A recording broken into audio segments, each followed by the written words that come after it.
This is Valley News Live at 5. We begin with new information on a weekend crash that killed a 2-year-old boy in Moorhead. Police have now identified the people involved in that deadly 4-car crash on Saturday. Police say Zayden Engen was in a vehicle with his parents when they were rear-ended by a pickup on Highway 10 near 34th Street. Authorities say Zayden was taken to the hospital for treatment but died from his injuries. He was in a car seat at the time of the crash. The driver of the pickup, 42-year-old Jeremy Sagvold of Sabin, Minnesota, has been cooperating with authorities and did not show signs of impairment after the accident. Investigators say they believe speed was a factor, but they are still looking into the incident. After the investigation, the case will be forwarded to the Clay County Attorney's Office for a review of possible charges.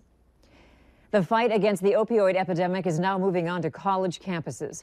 The University of North Dakota Police, one of the newest agencies equipped with Narcan, the antidote for opioid overdoses.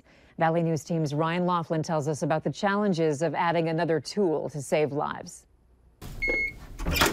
The newest tool for cops on campus. And this is basically what it looks like. Narcan.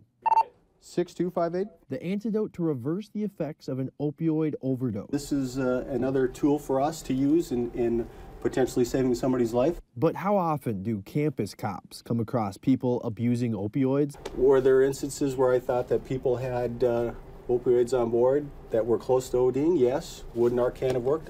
I'm assuming it would have. There have been high-profile opioid overdoses in the past. UND student Bailey Hankey died back in 2015 from a fentanyl overdose. But equipping Narcan here has its challenges. It is temperature sensitive. It can either be too cold or too hot. Officers can't leave the antidote in their car. Many have it on their belt at all times. All the time we get these questions about, does crime really occur on campus? And there's no magic wall around the university.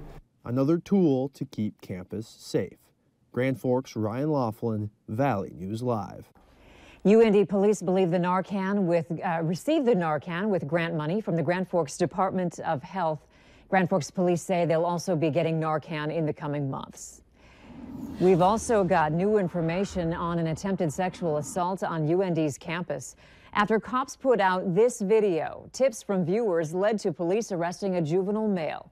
According to police, a man walked into a dorm on UND's campus, Norrin Hall, and into a woman's room and began undressing her. Now that classes for the new semester are beginning, police are trying to figure out how he gained entrance into the dorm. The hall itself is locked, so you need a key in order to get in by yourself. So one of the things through the investigation that we're looking at is how did these people get into the residence halls? A second suspect has been identified. The state's attorney's office is reviewing the case to determine if he will be charged as well. Ice is breaking off the Red River, which means this warmer air is melting away some ice and snow. It's a nice relief from that Arctic air that we endured for the last few weeks. But Hutch, all good things come to an end. Will we return to sub-zero soon? That we will, but we do have a little bit more time with the mild weather before that big change comes our way. First and foremost tonight, temperatures very agreeable. We made it up into the 30s across the valley. We do have a few clouds and some sprinkles and light flurries out to the west as we're expecting that cloudiness to continue for many areas. That'll keep us from getting too cold. I wanted to point out Hettinger set the world's lowest temperature last week at 45 below. They've warmed up almost 85 degrees today to 38. Wow. We're holding on to those mid-20s and upper 20s here in the Red River Valley for a pleasant evening around 20 degrees with steady temperatures early. The south winds will give us a chance at seeing some areas of patchy fog and frost once again. So area roads and sidewalks and maybe your porch first thing in the morning, a little on the slippery side. So take it easy there.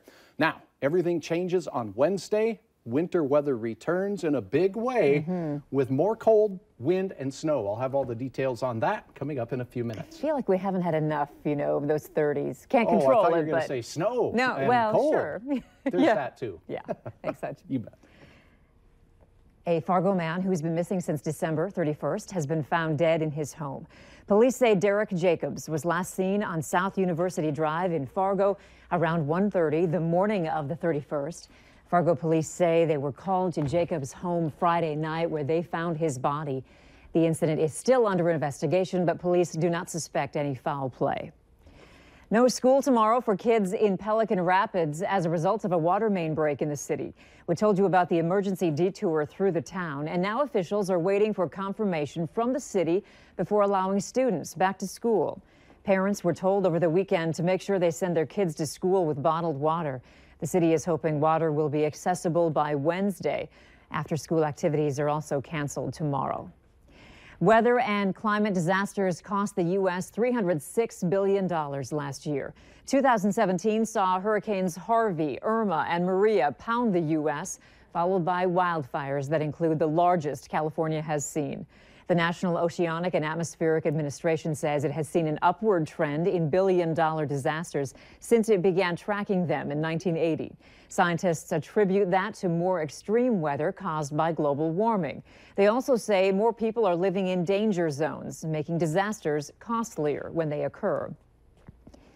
As former 2012 GOP presidential nominee Mitt Romney gears up for a possible Senate run, we're now learning about some serious health issues he was dealing with just last year. An anonymous Romney aide says he was treated for prostate cancer last year and that the cancer was removed surgically and did not spread beyond the prostate. Romney is considering running for Orrin Hatch's Senate seat in Utah. Hatch has announced he will not seek another term this fall. President Trump is touting tax cuts to family farmers in Tennessee today, while Washington continues to pick apart the controversial new book, Fire and Fury. Mola Lenghi reports from the White House. President Trump went to Nashville Monday to praise the GOP tax overhaul. But under our huge tax cut that we just passed, Americans will be paying less in taxes and keeping more of their own money. In front of an audience of farmers, the president made the case he was fighting for them. As we put money back in the pockets of all Americans, including our farmers and ranchers, we're also putting an end to the regulatory assault on your way of life. Back in Washington, there's a simmering debate about the president's fitness for office. Michael Wolff set off a firestorm with his book, Fire and Fury, which characterizes the president as semi-literate and questions his competence. I consider it a work of fiction. The president slammed the book over the weekend and tweeted he is a genius, and a very stable genius at that. I think this, if he doesn't call himself a genius, nobody else will. During the 2016 campaign, Republican Senator Lindsey Graham called then-candidate Trump several things, but came to his defense today. He is my president and is doing a really good job on multiple fronts. Voices from inside the White House call the allegations made in the book a pile of trash. And Democrats say they never thought President Trump was the right person for the job. It does raise very serious concerns, but I've had those concerns for a very long time. Billionaire Democratic activist Tom Steyer, who's advocated for President Trump's impeachment, said Monday he's doubling down on his effort and plans to deliver copies of Fire and Fury to every senator and House member. Mola Lenghi, CBS News, the White House. Last week, a Trump lawyer sent a cease and desist letter to the book's publisher. Today, Macmillan's CEO sent a letter to employees calling any efforts by President Donald Trump to suppress the book, quote, flagrantly unconstitutional. There are